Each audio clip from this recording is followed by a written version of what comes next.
Welcome back to the Reading and Writing Podcast. I'm joined on the podcast today by Jeff Sheckter, author of the new novel, The Daedalus Protocol. Jeff, welcome to the podcast. Thanks for having me. Absolutely. Well, if someone hasn't yet heard about your novel, The Daedalus Protocol, how would you describe the novel? It's a puzzle-driven thriller along the lines of a Dan Brown Da Vinci Code type chase. A lot of the reviews that I've had have compared it to like a Mission Impossible meets National Treasure, if you're a movie buff. So there's a lot of really cool artifacts that have been hidden throughout history. So there's a chase on to recover some of those items, and they stop off at the Vatican and the resting place of Adam and Eve, the bowels of New York City. So it's a worldwide adventure. Do you remember the original idea or impetus that led you to writing the novel? I've had this like kernel of an idea for a story. Generally, it was the antagonist in the story is like an eco-warrior, sort of eco-terrorist. He's hell-bent on destroying humanity in order to save the planet. And the Daedalus crew, which is the group of people that I've assembled, are on a path to prevent him from doing that. I can't give too much of the book away. So I knew really how the rough outlines of the story would go. I knew how I wanted my story to end, and then it was really just fitting the pieces of the puzzle in between. You worked in real estate development for many years. While you were doing that, were you dabbling in fiction? Were you thinking about writing fiction? What was that shift for you when you finally sat down to write this novel?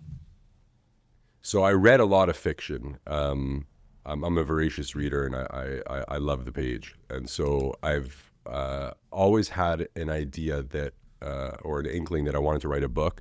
I figured it would likely become a business book or a negotiation handbook type of thing. But when the opportunity presented itself, fiction just came calling. And so I had an opportunity during the COVID lockdown to be away from my office for the first time in like 30 years and be able to put pen to paper.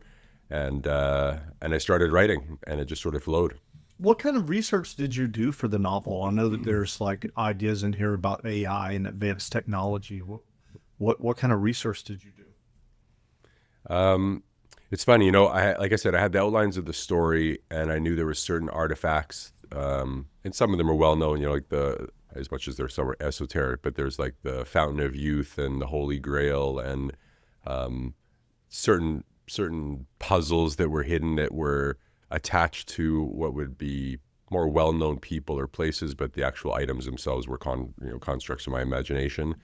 And so again, I had a sort of the middle, beginning, and end idea, and so I would actually delve into a lot of conspiracy theory websites, which is a crazy rabbit hole for anybody who hasn't done that, and trying to look for sort of these intersectional spaces where a well-known conspiracy theory or some amount of literature has been sort of spilled about something. Maybe it's true, maybe it's not true. So I leaned into a lot of those to give like an air of legitimacy to a lot of the story.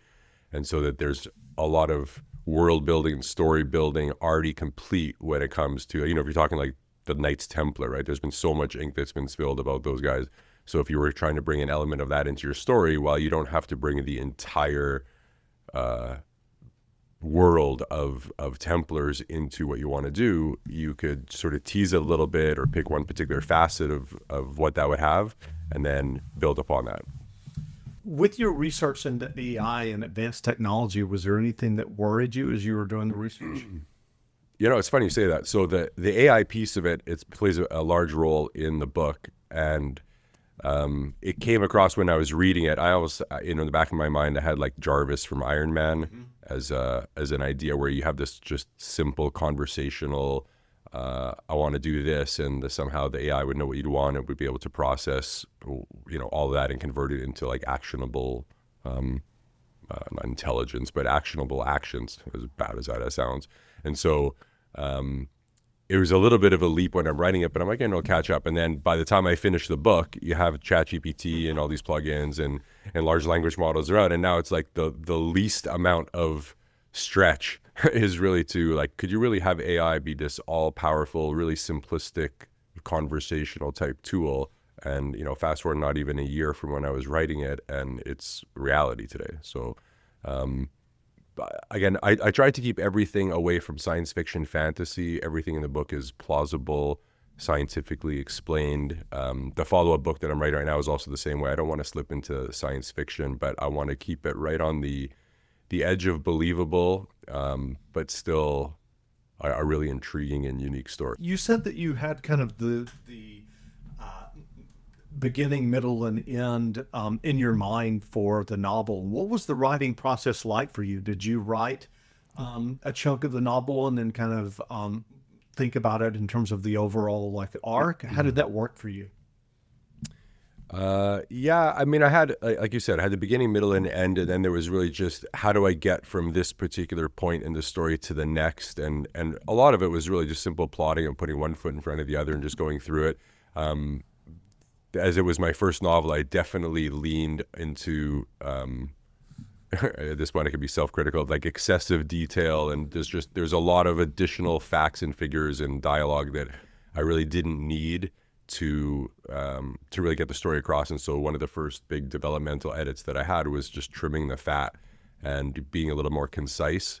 And so the book's still lengthy. It's like 450 plus pages. And I like that sort of style. I don't like those really thin books where you just start to get engaged with it and then you're already in like the wind down phase and then it just sort of wraps up too quickly. It's like unsatisfying, right? So I liked that I could write something that has enough meat on the bone that it's still, you know, it takes you through it. There's some character development. There's a lot of different characters, and I wanted to give each of them a time and space to, you know, achieve their place in the book, and so they stand alone as their own kind of characters. And then obviously the story that is the backbone of the novel, and then enough at the end that you could see how this, you know, eclectic group of characters have come together, and they have the tools and resources now to continue on for whatever the next, you know, problem is that they're going to face. And so that's the follow-up book that I'm writing right now. What writing advice would you offer for those who are thinking about or working on their own stories or novels?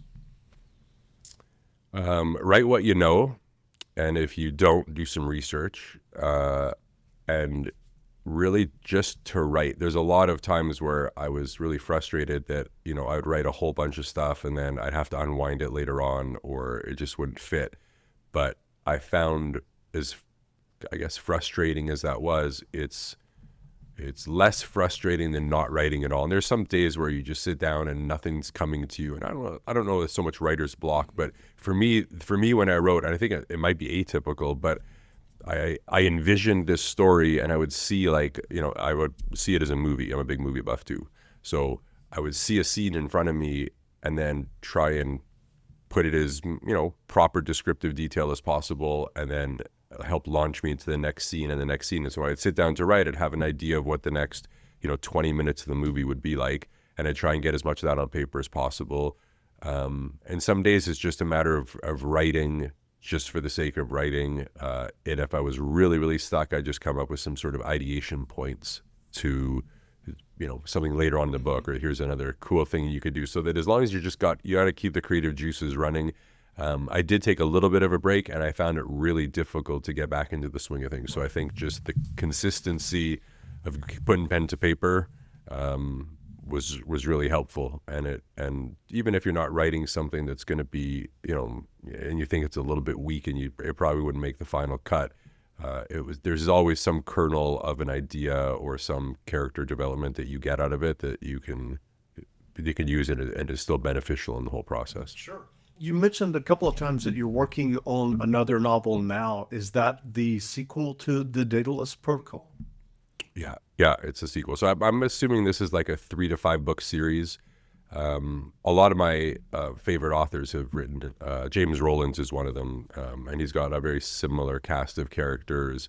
Ernest Dempsey is a good indie author, and he's got again, not as big of a group, but once you give these people their own character and their purpose in life and the resources and assets that would, you know, benefit some future story, it really lends itself to to a sequel and to, you know, follow-ups that way, just because you've developed a lot of character and a lot of knowledge, and now you could, you know, you have this great asset, and what are you going to do to sort of help it grow? What novels have you read recently that you enjoy? Oh, wow. I read a lot. I read like at least a book or two a week if I can. I like Andy Weir. I think he's great. He wrote The Martian and Hail Mary. Hail Mary was an amazing book. I thought it was really cool and it's science fiction, which is really not my genre, but I thought it was just a really great relationship story. I'd highly recommend that one. James Rowlands is one of my favorite authors. Jack Carr, one of my favorite authors. He's got a show now, The Terminal List, on Amazon. It's doing fantastic. Ex-Navy SEAL guy, but just really descriptive writing, a really fun page-turner kind of stuff.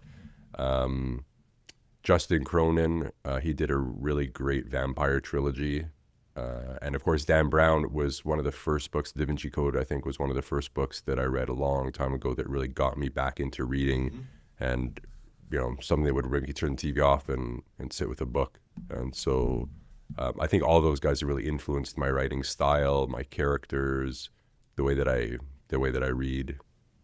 That's great. Well, where can people find you online if they would like to learn more about you and your debut novel, The Daedalus Protocol?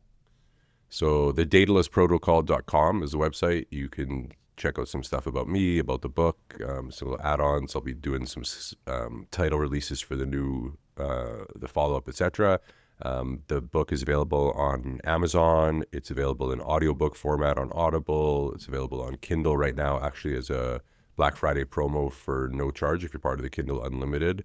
And in almost every major bookstore. That's wonderful. Well, again, we've been speaking to Jeff Sheckter, author of the new novel, The Daedalus Protocol. The novel is available now, so go buy a copy. And Jeff, thanks for doing this interview. My pleasure. Thanks for having me. Absolutely.